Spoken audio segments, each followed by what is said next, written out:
Assalamu alaikum wa rahmatullahi wa barakatuh. It's your brother Usman here once again from the Deenspiration podcast show.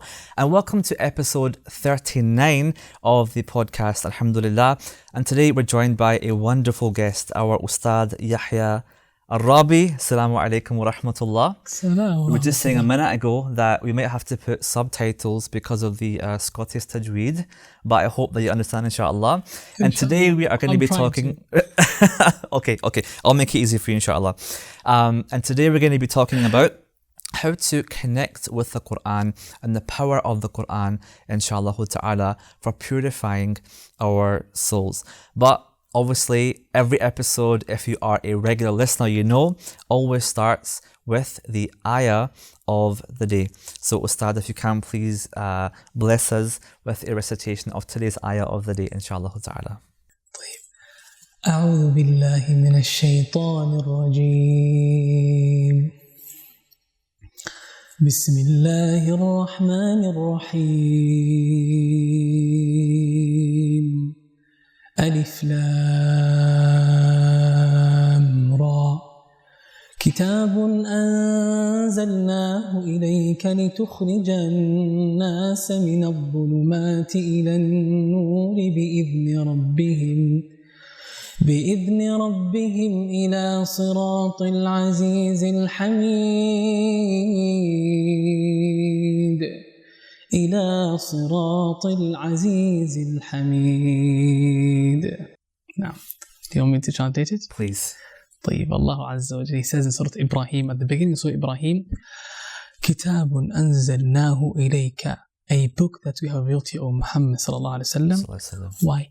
لتخرج الناس من الظلمات إلى النور, to take the people out من الظلمات, from the darknesses of misguidance, إلى النور, to the light Subhanallah. of guidance, بإذن ربهم, with the permission of their Lord, إلى صراط العزيز الحميد, to the path of Allah Azza wa Jalla, Al-Aziz, Almighty, Al-Hamid, the one who is praised. Now, so that is the objective of why Allah Azza wa Jalla the Qur'an. So alhamdulillah. Jazakallah khairan. Oh, yeah. And that was today's ayah of the day. We'll be back, inshallah, right after this. Allah, Allah, Allah, Allah, Allah, Allah, Allah, Allah, Allah, Allah, Allah.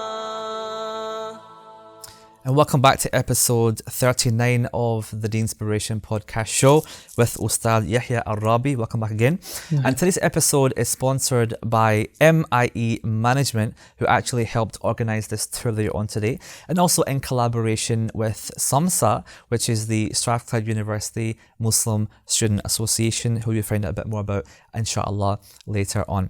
So, Ustadh, today we are talking a bit about the Qur'an, of course. A really amazing topic, especially now that Ramadan's coming up. A good time to chat about it. But before we start, introduce us to Ustadh Yahya Raaby, what it is that you do, and a bit about your background, inshallah, for our listeners. طيب, بسم الله الرحمن الرحيم, الحمد لله, الصلاة والسلام على رسول الله. I don't know what to say about myself. I tend to not know what to say about myself, but I know my name, that's for sure. So my name is Yahya Raaby, alhamdulillah. And I live in London, so I don't live here in Glasgow or Scotland. And But you like Scotland better, right? Scotland is very nice. I can say that. Alhamdulillah. It is very nice. I don't know about if I like it more, but it's nice. Allah. I'll forgive you for that, inshallah. Inshallah. But what I do for a living, I'm a teacher. I teach an academy that I run called the Badr Academy in West London, and we teach Arabic there and Islamic sciences to adults who are over 16.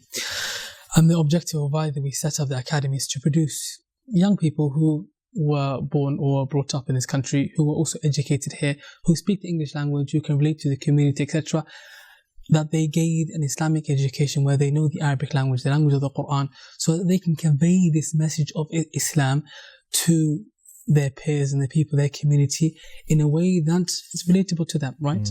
Because obviously they understand the people better, and also they understand the sources of the deen better because they know the language of the Qur'an and the sciences of the deen, inshallah ta'ala. So that's what I do. I try to nurture might.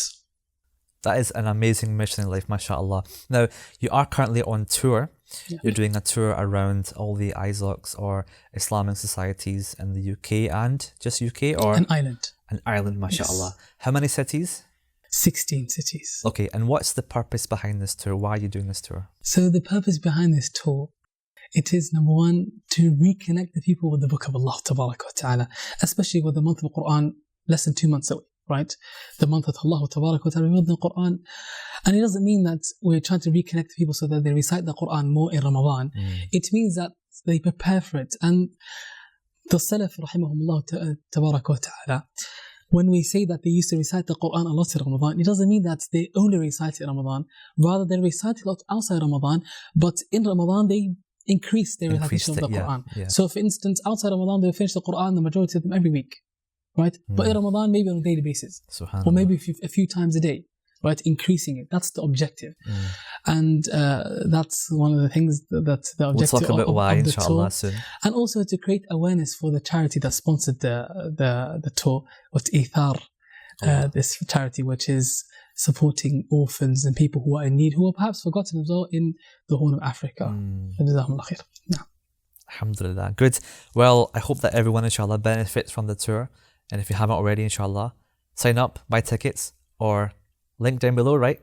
I believe so. We'll put it down below, inshallah. I think so. Okay, so I think I'm going to ask you a bit of an, probably an obvious question. Okay. But people need reminding. Okay, we are Muslims. We know that we should pray, believe in Allah. But for many of us, unfortunately, nowadays, especially amongst our youth, Qur'an is a missing part of our lives. However, it is perhaps one of the most important, if not the most important, book that we should be connected to in our lives.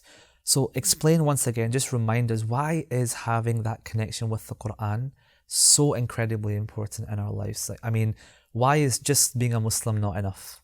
Why do we need the Qur'an? And what can it do for us, inshallah ta'ala? In short, the Qur'an is life. Allah Azza wa Jalla says, أَفَمَنْ كَانَ مَيْتًا فَأَحْيَيْنَاهُ وَجَعَلْنَا لَهُ نُورًا يَمْشِي بِهِ فِي النَّاسِ. As for the one who was dead, and then we revived him, right? And we granted him light. He walks with this light amongst the people. Yani the Qur'an, right? So the Qur'an, it is life. In it is your life. Allah Azza wa Jalla, He calls the Qur'an a ruh, right here, as a spirit. وَكَذَلِكَ أَوْحَيْنَا إِلَيْكَ رُوحًا مِنْ أَمْرِنَا. Right? Like that we have revealed to you, Muhammad sallallahu alayhi wa sallam, a ruh, a spirit. So the Qur'an is nur, it is a ruh, it is light, etc., and spirit, and so on, and it is your salvation. So the individual, he must see it as that my life depends on it. Without the Qur'an, I can't function properly. If you have that mindset, if you have that mentality, Allah Tabaraka wa Ta'ala will allow the Qur'an to be what your life revolves around. And the thing is, if we ask any Muslim, generally every single Muslim, we ask them, do you love the Qur'an? We say, yes, we love the Qur'an. But a sign that you love the Qur'an, it is that you spend long periods of time reciting it, right? Learning about it, trying to understand it, calling others to it, etc. Constantly speaking about it, reciting. This is signs that indicate that you love the Qur'an. But if you find yourself that you can't spend a moment with the Qur'an, or you get bored straight away, or you can't sit for a long period of time reciting the book of Allah Azza wa Jal, then perhaps the love that you claim is not there yet, right? You need to work on it. And a sign that the individual is affected by the Qur'an, or that the Qur'an has affected him, it is the numerous signs from them. It is when he recites the book of Allah Azza wa Jal and he reflects upon it, that it affects him and he finds himself reacting to it, perhaps crying, and his heart is softened by it. It's increasing iman. And a sign that perhaps increased to iman, it is that randomly you start repeating the ayat without forcing yourself. You're repeating the ayat that have increased the iman the most, etc. Because as we know, that iman, it increases with the more obedience you do, right? So the more you're reciting the Qur'an, the more you're obeying Allah Azza wa Jalla, doing acts of worship, your iman will get stronger and increase. As Allah Azza wa Jalla says, إِنَّمَا الْمُؤْمِنُونَ الَّذِينَ إِذَا ذُكِرَ اللَّهُ وَجِلَتْ قُلُوبُهُمْ. Verily the believers are those when Allah Azza wa Jalla is mentioned, their hearts tremble. And when the verses of Allah Azza wa Jalla are recited to them, it increases their iman. right? Subhanallah. So one of the greatest ways that the individual he can increase his iman, and also seek steadfastness and be steadfast upon the religion of Allah Azza wa Jal, it is through the book of Allah. The Qur'an grants you that. The non-Muslims of Quraysh, they came to the Prophet alayhi salatu wasalam, and as Allah tells us in the Qur'an, وَقَالَ الَّذِينَ كَفَرُوا لَوْلَا نُزِّلَ عَلَيْهِ الْقُرْآنُ جُمْلَةً وَاحِدَةً. Kuffar of Quraysh said to the Prophet ﷺ, why wasn't the Qur'an revealed to the Prophet ﷺ all at once? Then Allah says, كَذَلِكَ لِنُثَبِّتَ بِهِ فُؤَادَكَ. Like that, and we revealed it gradually so that we make your heart firm. وَرَتَّلْنَاهُ تَرْتِيلًا وَقُرْآنًا فَرَقْنَاهُ لِتَقْرَأَهُ عَلَى النَّاسِ عَلَى مُكْثٍ وَنَزَّلْنَاهُ تَنزِيلًا. Right? It was revealed gradually to make the heart of the Prophet ﷺ firm, and just like our hearts and the heart of the Sahaba, etc. No. So, what you've described is, subhanallah, goals, #goals, right? What many of us aspire to be. But as those that watch Deenspiration know, we like to speak on the behalf of our beloved audience here, right? And having a relationship with Qur'an is what we aspire to have. For those that understand, it is our life, the source, right, of our iman, the increase of our iman, the guidance for mankind. But inevitably, things get in the way. There's obstacles in the way, right? And there can be so many of these obstacles. We can be here for a long time. But I think what I want to do is, for those that are watching who are thinking, I know that, and I've always known that, but I'm not there. Why am I not there? What's stopping me from being there, right? So when those who want to be connected with the Qur'an, or perhaps don't want to be yet, look up to those that are, they find maybe a bit of a disconnect there. Yeah, but that person spends time at the masjid. Yeah, but that person can speak Arabic. Yeah. And it causes them to either feel disheartened, or just give up, or just not interested, right? So how does somebody who, for whatever reason, is disconnected with the Qur'an, bring the love of that in their heart? Because like you said, they might start reading, they might get bored. Yeah, why does that happen? They might not understand that when I take the Qur'an for what it is, internalize it, my life will get better. For someone that hasn't experienced that, they won't carry on, right? Because it's like, okay, it's the book of Allah, when Ramadan comes, I'll take it off the shelf, like this, do some recitation, and then back on, that's enough. So, somebody desires to connect with the Qur'an more. All right, let's summarize all that into one. Yeah. If someone came to you and said, Ustadh, the Qur'an is important, I know, but I just can't do it. I can't pick it up. I can't sit and read. It's not in my heart. What would you say to that person to advise them to come back, inshallah, to the book of Allah subhanahu wa ta'ala? Now, this is very common. It's very common, and it's a common question that we ask ourselves, people ask each other, etc. And it is, first of all, we shouldn't compare ourselves to people that are around us. Every single person is on their own journey, right? So you need to think of my journey. How can I better my journey? That's the first thing. Start at your own pace, gradually. Even if it is that you start by daily only reciting one ayah and maybe trying to understand that ayah, etc., it is better than perhaps trying to do how much this individual is doing. He's doing one juz in a day, right? I can't do one juz in a day. Start one ayah, listen to it, recite it, try to understand it, etc. And when you do that consistently, regularly, you'll find yourself that, let's say one week, every day I recited ayah, that's 7 ayahs in that week. Next week will become 2 ayahs a day, 14. Okay, the week after, it will keep increasing, because the more you learn the Qur'an, and the more you recite the Qur'an, and the more you try to understand the Qur'an, you will love it without any doubt, because the Qur'an, it's amazing. And Abdullah ibn Mas'ud, he says, Al-Qur'an la tanqadi ajaib. It's wonders and the amazing to the Qur'an doesn't end. The more you recite it, the more you read it, the more you look into it, you keep digging and finding treasures that you didn't know were there before, right? Yeah. And that's what makes you love the Qur'an more, because you're learning about your Creator. You're learning about Allah Azza wa Jal, right? What Allah Azza wa Jal is saying to you. Allah's addressing your heart, right? Another important factor, which is very important, it is that we listen to the Qur'an with our favorite reciter. Right? You have a reciter that you really like his voice, listen to them. Because even when you don't understand the Qur'an, it affects you, right? You hear this reciter with a beautiful voice, and you find yourself, and your heart is feeling different, right? Sure. Then the individual should listen to the Qur'an, because it's very important, it's effective.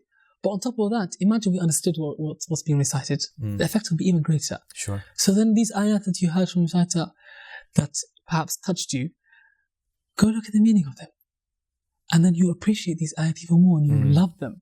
Right? You find some people, subhanAllah, many brothers, that they tell me, I love the way this reciter recite these specific ayat. You ask them why? Tell you, I just like the way it sounds. They have no idea what this ayat means. I tell them, go look at the meaning of this ayat, and you'll find that you love it even more. Okay. Right? Yeah. And the meaning of the Qur'an, it is what is powerful. The way we recite the Qur'an, it is a means to get to the objective. It is not the objective itself.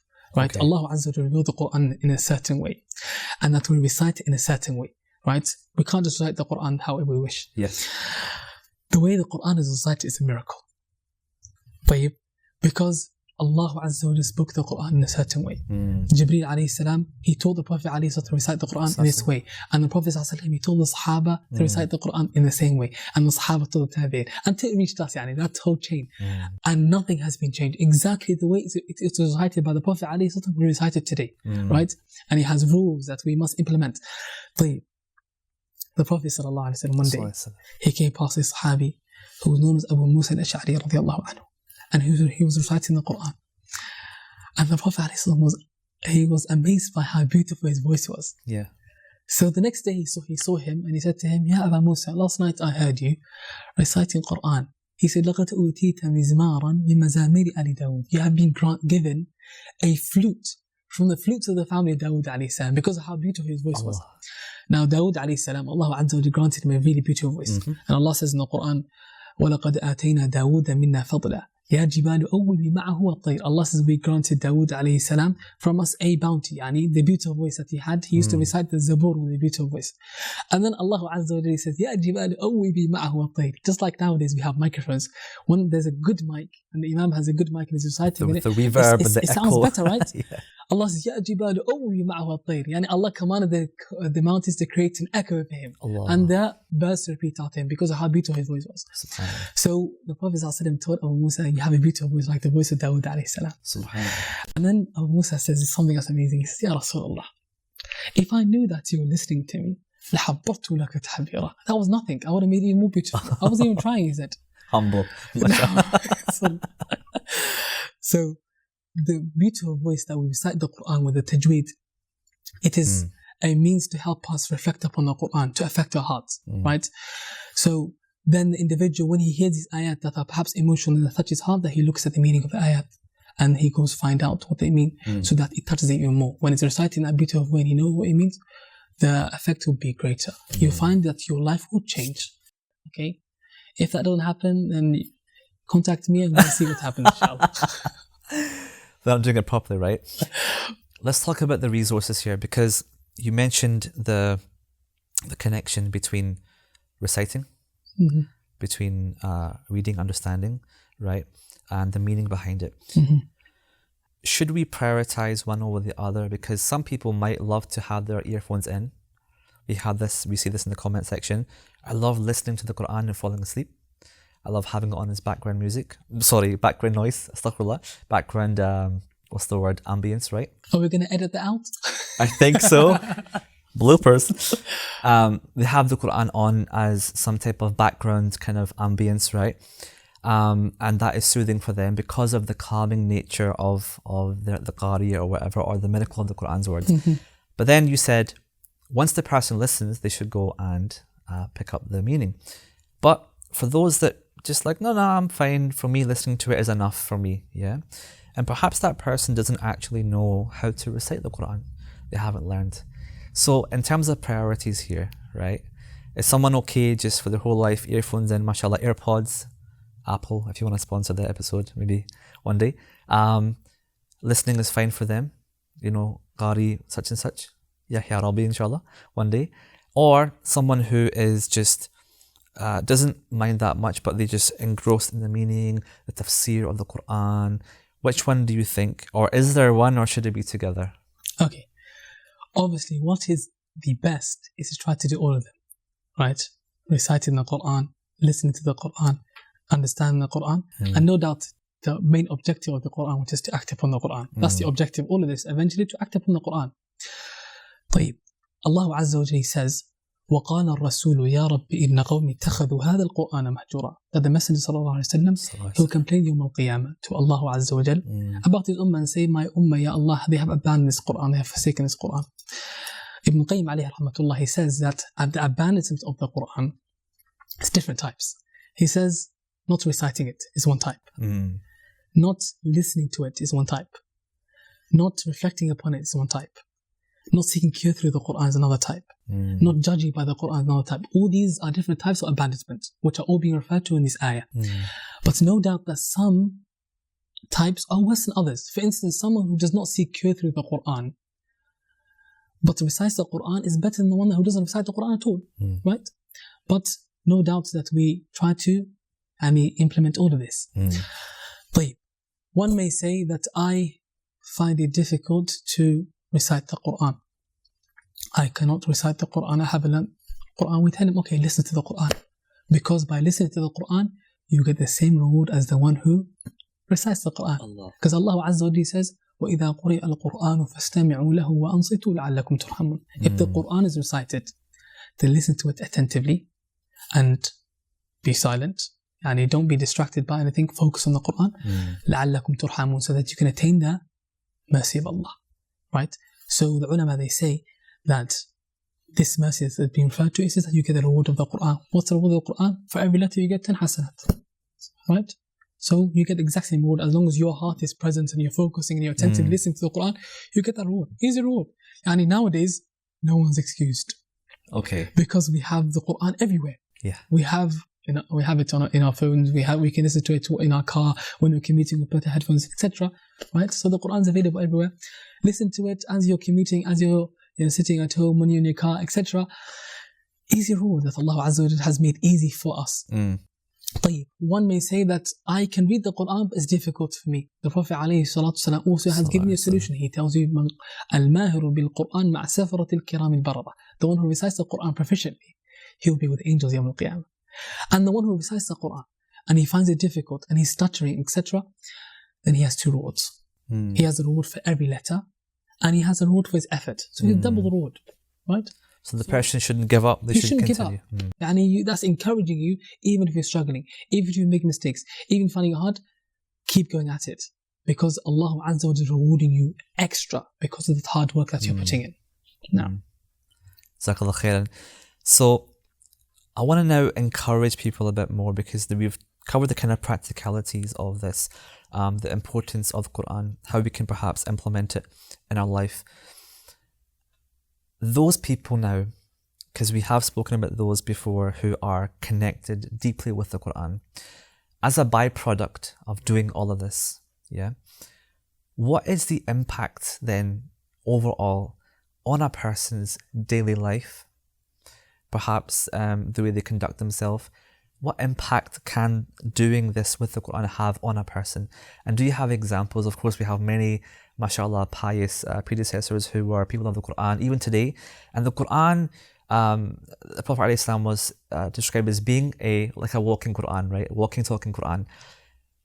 If someone is just a bit in doubt, okay, I do read the Qur'an, I'm doing everything Ustadh Yahya has said, I recite every day, I listen in the car, I do some translation before bed at night, but I'm still not feeling the barakah, right? There's no background barakah in my life. The person might still be a very nasty person or other. So at what point does that come in? And how should the Qur'an be affecting us as people? Now, the Qur'an, when we're reciting it, when we're learning what it means, when you're trying to understand it, okay, the objective, it is that when you see a commandment in the Qur'an, that you follow the commandment. And when you see a prohibition in the Qur'an, you refrain from it. right? And that's how you be able to embody the Qur'an. Like the Messenger alayhi salatu wasalam, he embodied the Qur'an. And when we learn about the character and the seerah of the Prophet alayhi salatu wasalam, we will learn how to implement the Qur'an in our lives. Because the Prophet alayhi salatu wasalam, he embodied the Qur'an. He showed us and he taught us and he demonstrated to us how we can embody the Qur'an, act upon the Qur'an in our daily lives, in every single matter. Okay. So the individual, when he learns about how the Prophet ﷺ was and how he was in normal affairs, then you learn to think every decision that you make, you'll think, okay, what does Allah Azza wa Jal think of this? Will this please Allah Azza wa Jal or will this anger Allah?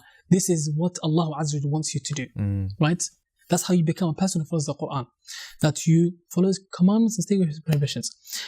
An example that I mentioned in my lecture earlier on today, I mentioned a few examples, but I mentioned one because I don't want to make it too long. An example, it is the grandson of Ali ibn Abi Talib radiallahu anhu. He had a slave woman, okay? And this slave woman, she came to him with a bowl of hot water, boiling water. She came to serve to him. So what happened? As she was coming to him, she tripped and she spilled the boiling water on him. Now he's in pain and agony. You can imagine, yani. And he must be, yani, your slave woman, yani. He was, perhaps he wanted to punish her, I don't know. Yeah. But he was very angry and very annoyed. This woman was very smart. Why was she smart? Because she knew the Qur'an. So she recited an ayah from the Qur'an, or part of an ayah from the Qur'an. She said, وَالْكَاظِمِينَ الْغَيْظَ, and those who repress their anger. What did he say? Allah. He said, قَدْ كَظَمْتُ غَيْظِ. He responded straight to the Qur'an. He said, I have repressed my anger, he said. And then she carried on the ayah. وَالْعَافِينَ عَنِ النَّاسِ, and those who pardon the people.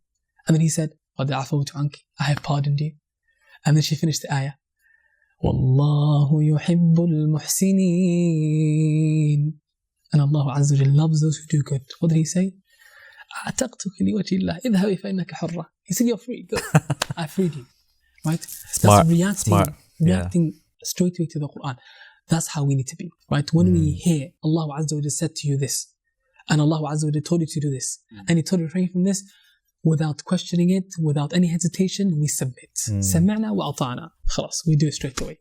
And that's why Abdullah ibn Mas'ud, he says, when you hear, يَا أَيُّهَا الَّذِينَ آمَنُوا, O you who believe, he says, they listen attentively. Because it's either khair Allah Azza wa Jalla is going to command you to do, or evil Allah Azza wa Jalla is going to prohibit you from. Right? Okay. Jazakallah and khairan. you need to see it, you need to see the Qur'an as messengers. Al-Hasan al-Basri, he says, إِنَّ مَنْ كَانَ قَبْلَكُمْ رَأَوُا الْقُرْآنَ رَسَائِلَ مِنْ رَبِّهِمْ. Those who preceded you, they saw the Qur'an as messages from their Lord. What do they do with it, these messages? They recited it at night, i.e. they worshipped Allah Azza wa Jalla with the Qur'an at night. And they acted upon it, and they fulfilled these messages they were commanded to do during the day. Jazakallah khairan. So, the month of Ramadan is coming up, month of the Qur'an. Good opportunity to connect again, inshallah, and implement what we've been talking about. Even for those that are, like you said earlier, connected, but to connect more. Very briefly now, because we're wrapping up, inshallah, let's discuss why do Ramadan and the Qur'an go together? Why not Muharram? Right? What is the significance of the connection here? Let's talk about that briefly, inshallah, before we finish.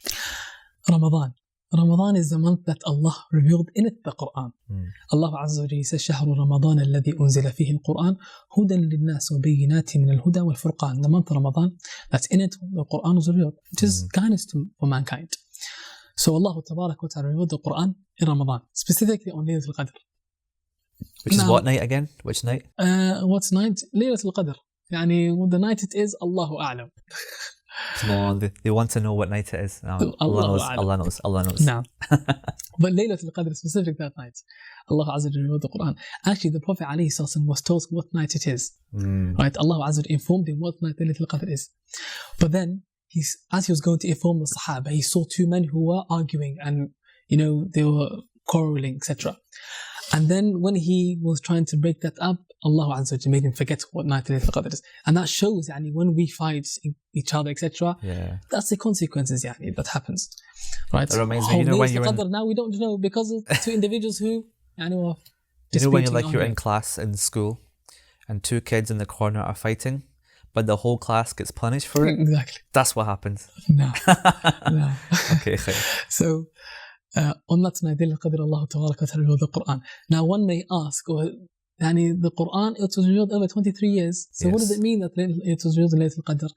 What it means, it is that Allah Ta'ala, He revealed the Qur'an from the Lawh al-Mahfuz to Sama'i Dunya, to the lowest heaven, okay, on Laylatul Qadr. So that was revealed on Laylatul Qadr to the lowest heaven. And then from the lowest heaven, it was gradually revealed to the Prophet ﷺ over 23 years. Okay. So that's how we reconcile between the first instance was on Laylatul Qadr, where it was from Lawh al-Mahfuz to Sama'ud Dunya, to the lowest heaven. That happened on Laylatul Qadr. Right, as Abdullah ibn Abbas, radiyallahu anhu, he says. Now, so the Qur'an was revealed in Laylatul Qadr. And the month of Qur'an, what the Qur'an is revealed in, no doubt that us turning to the Qur'an and maximizing, as we mentioned in the beginning, that we don't just recite the Qur'an in Ramadan, but we recite it more, and we try to learn it more, we try to act upon it more, etc., so that we can get the barakah of the Qur'an. Abdullah ibn Abbas radiallahu anhu, he says, كان رسول الله صلى الله عليه وسلم أجود الناس. He said the Prophet عليه الصلاة والسلام was the most generous of people. And then he said, وأجود ما يكون في رمضان حين يأتيه جبريل ويدرس مع القرآن. He says that, and the most generous the Prophet عليه الصلاة والسلام is in Ramadan. Even more generous than normal times. He was the most generous. It said the Prophet عليه الصلاة والسلام normally outside Ramadan, if he was given a mountain, okay, of gold the size of Uhud, the sun of that day will not set except the Prophet ﷺ gave it all out of charity. Allah. Right? But in Ramadan, he was even more generous. Imagine. Allah. Can you be even more generous than that? Yes. And he said why? He was more generous in Ramadan when Jibreel ﷺ will come to him in Ramadan and they will study the Qur'an together. And that's the effect of the Qur'an. It made the Prophet ﷺ, who's the most generous, even more generous. That's the effect the Qur'an is meant to have on us. It is not that we just recite it and then we try to get the reward of reciting, etc., which is good, which is noble. However, it is so the Qur'an changes your life. Right? And if you have the intention when you're reciting the Qur'an, Allah Azza wa Jalla will enable you to attain that. Right? There are 5 things that we should intend when you're reciting the Qur'an. And they summarize it in the word ثُمَّ شَعَّ. Okay?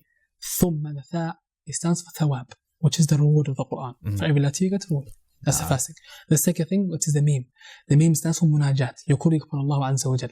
When you are reciting the Qur'an, you have a conversation with Allah Jalla wa Ala. You're intending that so that you get closer to Allah Azza wa Jalla. And it is reported that the Prophet alayhi salatu one day, he saw Abdullah ibn Mas'ud radiallahu ta'ala anhu recite the Qur'an. And then after Abdullah ibn Mas'ud he finished reciting the Qur'an, he started making dua. And the Prophet alayhi salatu said, Is'al tusma'. The Prophet alayhi was saying to himself, Abdullah can't hear.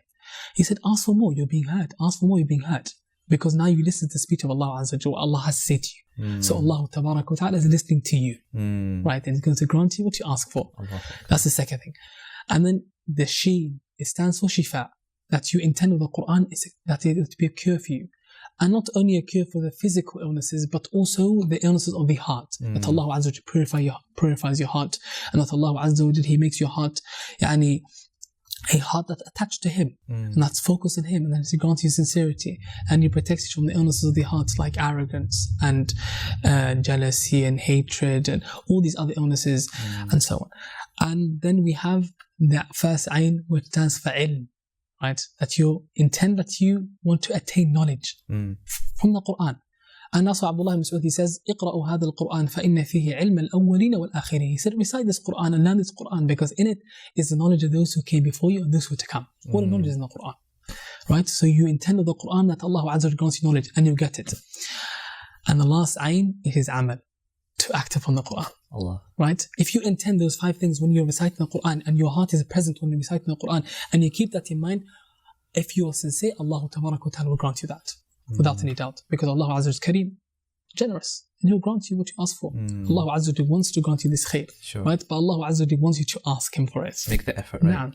Yes. Barakallahu feekum. Thank you ever so much for such an insightful podcast, mashallah. We do have a surprise coming up, which is a rapid fire round of questions, inshallah, which you have to answer on the spot. But first, inshallah, time for our sponsor slot. We'll be back right after this, inshallah.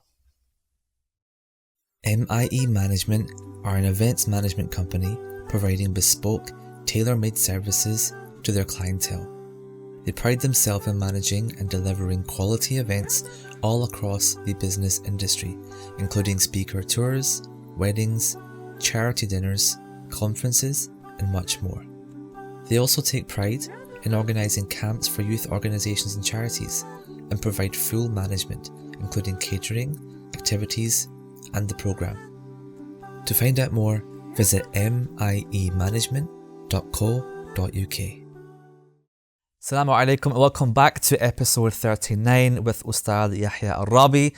I hope you enjoyed, inshallah, that wonderful insight into the Qur'an and the power of the Qur'an for purifying our hearts. But it is now time for our usual rapid fire round of questions. So the rules are, there are no rules. Just answer as fast as you can, inshallah ta'ala. Okay. The first thing that comes to your head, okay? We have some Islamic ones and then some random ones, okay? Okay. Ready? Bismillah. Favorite name of Allah subhanahu wa ta'ala? Allah. Allah. Why? Because it's the most unique. Allahu Akbar. And it has no plural. Right? And some of the ulama, they say it is the greatest name of Allah Azza wa Jal. If you ask Him with it, He'll grant you whatever you ask for. Right? Allah. Okay. Favorite surah of the Qur'an? Favorite surah of the Qur'an? You know, it tends to change. At the moment. At the moment, Surah Fussilat. Why? Because Allah Tabarak wa Ta'ala, if I tell you from which ayat specifically, because it's quite a long surah, from where Allah Azza wa Jalla starts, وَيَوْمَ يُحْشَرُ أَعْدَاءُ اللَّهِ إِلَى النَّارِ فَهُمْ يُوزَعُونَ, and He tells us about that our limbs, they will speak and either witness against us or for us. Allah. And then the disbelievers, He witness against them. And then Allah Tabarak wa Ta'ala goes on to say how important this Qur'an is, because Allah says وَقَالَ الَّذِينَ كَفَرُوا لَا تَسْمَعُوا لِهَذَا الْقُرْآنِ وَالْغَوْا فِيهِ لَعَلَّكُمْ تَغْلِبُونَ. The disbelievers of Quraysh said, don't listen to this Qur'an, because they knew the effect of the Qur'an. And then Allah Azza wa Jalla goes telling us the characteristics of the believers and those who attain Jannah. Allah says, إِنَّ الَّذِينَ قَالُوا رَبُّنَا اللَّهُ ثُمَّ اسْتَقَامُوا تَتَنَزَّلُ عَلَيْهِمُ الْمَلَائِكَةُ. Those who said, our Lord is Allah, and then were steadfast. The angels will descend. When? At the most difficult time, when they're dying.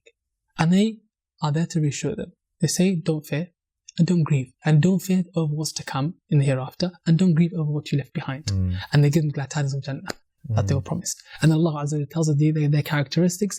And then He also tells us the characteristics that the believer should have as a Muslim. Right? And you're proud of Islam. وَمَنْ أَحْسَنُ قَوْلٍ مِمَّنْ دَعَا إِلَى اللَّهِ وَعَمِلَ صَالِحًا وَقَالَ إِنَّنِي مِنَ الْمُسْلِمِينَ. And who is better in speech? The one who calls to Allah and then does righteous deeds. And it doesn't mean you only call to Allah Azza wa Jal and you do nothing. You have to be an example. You have to be the one who calls yourself to Allah Azza wa Jal first. Because when you speak, it is your ears that hear before other people's ears. Right? So you speak it to yourself before you speak it to others. Right? And He says, I am from the Muslims. You're proud of Islam. And Allah Azza wa Jal teaches us that the person who is calling to Allah Azza wa Jal, وَلَا تَسْتَوِي الْحَسَنَةِ وَلَا السَّيِّئَةِ, that the good deed and the evil deed, they're not the same. إِدْفَعْ بِالَّتِي هِيَ أَحْسَنُ. Respond with that which is the best. And then what's the effect of that? The one between you and him is enmity. He will become the closest and most beloved person to you. وَلِيٌّ حَمِيمٌ, an ally. Allah says. But Allah says you only attain that through patience. You have to have patience. And patience, the best form of patience is patient upon the obedience of Allah Azza wa Jal. Right? Pleasing Allah and worshipping Allah and doing what that Allah loves, it requires patience, and that's the best form of patience. And then Allah Azza wa Jal, He says that our enemy, the worst enemy, وَإِمَّا يَنْزَغَنَّكَ مِنَ الشَّيْطَانِ نَزْغٌ فَاسْتَعِذْ بِاللَّهِ. Shaitan will come. He'll try to ruin everything that you have done. What do you do? Seek refuge in Allah Azza wa Jal for him, and that's it. Allah Azza wa Jal can hear you. He's all-knowing and He will protect you from him. Right? Shaitan, he uses his weapon, which is wiswas. He started with Adam alayhi salam, and he still uses that weapon with us. But if you say A'udhu billahi minash shaitanir rajim, and you recite Qur'an and you do adhkar and you are in the masajid, when the adhan is called, the shaitan, he runs. Right? And the hadith says he runs and he's vomiting, he's letting all sorts of things out of fluids out of his body, right? And then he comes back after adhan's done, right? And then when iqamah is called, the same thing happens, and he in a state of weakness. The dhikr of Allah Azza wa Jal beats him and defeats him. Now, in conclusion, read Qur'an, kids. Yeah. Basically. Okay, Makkah or Medina? Medina. Allah. And some of the ulama, sorry to cut you off there, some of the ulama, there's always, which one's better? Mecca or Medina. The majority of people and the ulama, they believe that Mecca is better and is more virtuous than Medina. However, some of the ulama actually believe that Medina is better. And some of the reasoning for that, Imam Malik rahimahullah is amongst them. And he's the Imam of Medina, Imam al-Hijrah. Yes. One of the reasons it is that they say the Prophet ﷺ, when he conquered Mecca, he chose to live in Medina after that. And he died in Medina. So they say this indicates that Medina is more virtuous. But Medina, when you go there, you find tranquility. It's peaceful. The people are nice. And the signs of the Prophet ﷺ, the dua he made for the people, Ansar, etc. You still find that Athar in Medina. And Medina Rasulullah ﷺ, the Messenger ﷺ buried there. May Allah grant all of us the chance to go there, inshallah. Ameen, ya Rabb. Favorite Sahabi? Favorite Sahabi? Abu Bakr. Sahabiyat. Abu Bakr radiallahu anhu. Radiallahu ta'ala. Imam Bakr al-Muzani rahimahullah azza wa jalla, he says about Abu Bakr radiallahu anhu, he says, والله ما سبقكم أبو بكر بكثرة صلاة ولا صوم ولا صدقة ولكن بشيء وقر في قلبه. He says Abu Bakr did not surpass all of you because of a lot of salah and a lot of sadaqah and a lot of fasting. La. He did all of that, no doubt. Yeah. But that wasn't the exact reason. It is because of something that settled in the heart. Certainty, yaqeen. Right? With yaqeen, he surpassed the whole ummah. He's the best man after the prophets, after the Messenger ﷺ. Right? And Abu Bakr radiallahu anhu was the first man who believed in the Prophet ﷺ without hesitation. Everyone else, when the Prophet ﷺ presented Islam to them, they hesitated, they thought about it, etc. Abu Bakr straight away embraced Islam. Right? When Quraysh, they came to Abu Bakr radiallahu anhu saying that your friend, you know what he's saying? That he went to Jerusalem in one night and he did this, etc. Yeah. Abu Bakr said, if he said that, then I believe 100%, because I believe in something greater than that. I believe that revelation comes to him from the heavens within a moment. So you're talking about going to Jerusalem one night. That's nothing. Right? And Abu Bakr radiallahu anhu supported the Prophet ﷺ, stood by him, and the love and the compassion that was between him and the Messenger ﷺ. And if I was to talk about it, it will become a lecture. Allah. Next episode, inshallah. Inshallah. Okay. We talked about the Qur'an. Favorite qari to listen to? Spare time. You know, people will be shocked. Apart from yourself, obviously. Allah understand. My favorite qari, in terms of Qur'an, that gives me a different mood is Mahmoud Khalil al-Husari. People, when I tell them, they say shocked. They're like, you don't sound like it. But Husari, it's my childhood qari. When I was learning Qur'an, I only used to listen to Husari. Mahmoud Khalil al-Husari. And Husari is, the more you listen to him, the more you appreciate how beautiful his recitation is. And also there's other qurra as well that, it changes from time to time, but there's like Sheikh Muhammad Ayyub rahimahullah azza wa jal, who I love. Sheikh Ahmed Talib Hamid, who's the Imam al-Nabawi now, who sound just like Sheikh Muhammad Ayyub. It's amazing how beautiful his voice is. Sheikh Umar al-Qazabiri, he's Moroccan, and so many other qurra. They are lots. MashaAllah. Okay. Sheikh Abdul Rashid Ali Sufi as well. I love his recitation. It's very good. He's amazing, mashallah. Amazing, mashallah. Amazing. One of these days we'll get him to do the ayah of the day, inshallah. It'll be just a long 10-minute episode of him. Okay, let's make this rapid now, inshallah. Yes. If somebody was to buy you the perfect Eid gift, what would it be? Perfume. You smell nice today, by the way. I love people can't smell, but mashallah. I love just perfume. Prophet Ali he says, حُبِّبَ إِلَيْهِ مِن دُنْيَاكُمْ الطِّيبُ النِّسَاءُ وَجَعَلَتْ قُرَّةُ عَيْنِي فِي الصَّلَاةِ. What we made beloved to me in the dunya, it is perfume. And women, and the corners of my eyes are placed in salah. I love perfume. You have a special tip that you like. I love oud. If you're going to get me Eid present, get me oud. Okay, noted. Okay, coffee or tea? Coffee. Alhamdulillah. Good, well done. If you could only eat one food for the rest of your life, what would it be? I'm not too much of a foodie, but I don't know, maybe burger. Okay. I don't know. What kind of burger? Chicken, lamb? Chicken. Vegan burger? No? La. Don't even mention that to me. Before I start ranting. Okay. Next episode, inshallah. Which word or phrase are you guilty of saying the most? Or are you proud to be saying the most? What phrase do I say a lot? Shall we rewind and listen? I tend to say right. The word right. After I make a point, I tend to say right a lot. So you have to make it like Scottish now. In Scottish. Right. Oh, right. Almost there. Okay. Yes. Complete the sentence. The one thing I can't live without is, and I think we know the answer, maybe. Allah. Allahu Akbar. Allah. Do you have a hidden talent? Do I have I don't know if I'm not as good as I used to be, but I'm really good at remembering names. Right. Okay. So one time I challenged myself. What I did was I had a lecture in my local masjid, and there's about 150 people attended. So I told everyone, I want every single one of you to mention their name. Okay. And at the end, I'm going to repeat all the names. And alhamdulillah, I did it. What? Yeah. If there's no video, it's fake. No. You did it. There's video as well. There's video. There's evidence. There's video evidence. Allahu Akbar. Right. And actually, when I was younger, I remember. It's Imam Bukhari levels, by the way. No. I'm not that level. But what do you call it? When I was in primary school, I remember there's about 400 students in my primary school. I knew everyone's name. Really? Yeah, everyone's name. May Allah grant us such memory, inshallah. But that is the only reason. The way I remember it is because I associate everyone's name with something. Right? And that helps me remember. Right. Okay. So I'll meet you today. This guy. Haram. This guy. I'll try to remember something, yeah. Okay. Alhamdulillah. Okay, this is a difficult one, okay? Which one nowadays I'm not as good, by the way, as I used to be before. My memory has now become weak. I've become old, man, you know. Do you remember my name? Yeah. Osman. Alhamdulillah. Osman Bhai. Osman Bhai. Okay, controversial one, difficult one. Think carefully. Which would you rather? Okay.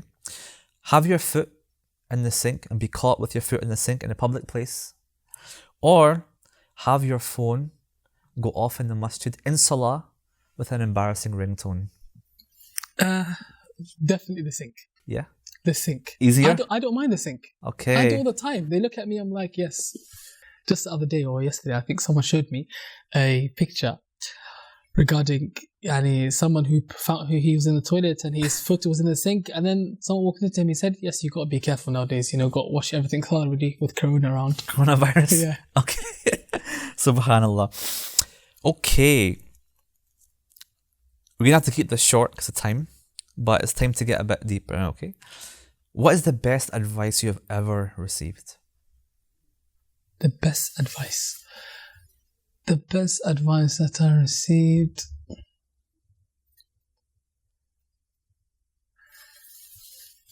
The best advice I received, perhaps, it is, and nothing comes to mind straight away that I recall, to be honest. But the best advice I can tell you, it is what Allah Azza wa Jalla advises us with in the Qur'an. And He says that وَلَقَدْ وَصَّيْنَا الَّذِينَ أُوتُوا الْكِتَابَ مِنْ قَبْلِكُمْ وَإِيَّاكُمْ أَنِ اتَّقُوا اللَّهَ, that we have certainly advised those who have been given scriptures before you and you to fear Allah Azza wa Jalla, to be conscious of Allah. And the more conscious of Allah Azza wa Jalla, that is what success lies in. Even our ibadat, our acts of worship, Allah Azza wa Jalla, He tells us that through doing these acts of worship, what we need to attain is taqwa, God consciousness, right? Yeah. So that's just the best advice. And that's that was my next question, was the best advice you have for others. But let's go on to the next one, inshallah. Okay, so the next question is, what is the number one thing that you want to be remembered for? There's one thing that I hope to achieve in my life. It is at least serving the book of Allah Azza wa Jal, even if it is a little bit, right? That we help people get closer to the book of Allah Azza wa Jal and get closer to Allah Tabarak wa Ta'ala through it, and act upon the book of Allah and learn the meaning of the Qur'an and learn the language of the Qur'an. And if I manage to do that, I feel if I achieve that, then inshallah ta'ala, I hope Allah Azza wa Jalla accept us from us. Ameen, may Allah accept. Ameen. Final question. Who is your Deenspiration? Who inspires you, alive or from the past? No doubt. You don't have to say me, I know, but just somebody else, inshallah. Yeah? No doubt the people that definitely had the most impact on me are my parents. Okay. And then after that, my teachers, right? Those who taught me. No doubt that your teachers will have a great impact on you, who taught me from when I was young. My Sheikh Ismail, Sheikh Mahmoud, Sheikh Ibrahim. Those are the ones that taught me first. And then other mashayikh that I benefited from as well. They no doubt had a big impact on me in basically most of the things that I do today. It's basically elements from them. Yes. Right? So alhamdulillah, Allah Azza wa Jalla reward them. Ameen. and grant them khair in dunya and the akhirah. Ameen, Ameen, Ya Rabbi. Now, before you go, we do have a little gift for you actually. The best gift you can receive, which is sponsored by Scotland here. Do you know what this is? I have no idea what that is. It's a drink, I'm guessing. Iron Brew, okay? Oh, Iron Brew, I've heard of it. This is the Scottish Zamzam, basically. MashaAllah. Okay? Allah This is the pride of our hearts, okay? Now, let me give you the tafsir of this bottle, okay? So Iron Brew has been going for many, many years. Decades. Centuries, yani, okay? But over time, they kind of changed the recipe a little bit. You know, it wasn't quite the same like back in the days. And recently with the sugar tax, the recipe was different, okay? Recently, mashallah, they brought back the original, unchanged flavor, okay, from 1901. The pure, with the strongest isnad of the recipe, Iron Brew, okay? So from the team at Deenspiration, inshallah, that's for you. Not all at once. Is it halal? Do you know what? Let's just double check because it's halal, inshallah. Jazakallah khair. Barakallah feekum. Hopefully it will make your voice smoother. Let's I hope would recommend not doing it before Taraweeh because you'll be burping all night, inshallah. But until next time, thank you so much for coming to Scotland. May Allah put barakah in the rest of your tour. Ameen. Until then, assalamu alaikum wa rahmatullahi wa barakatuh. Shukran. Allah barak feekum. Thank you so much for tuning in to episode 39. And as always, don't forget to like, comment, and subscribe to our channel to catch all future episodes, inshallah. And visit the links below to learn more and hear more from Ustadh Yahya Raaby, inshallah. And if you're on your mobile phone, please do hit subscribe on iTunes or Spotify or your favorite podcast app, inshallah. Until next time, assalamu alaikum wa rahmatullahi wa barakatuh. Allah, Allah, Allah, Allah, Allah, Allah, Allah, Allah, Allah, Allah.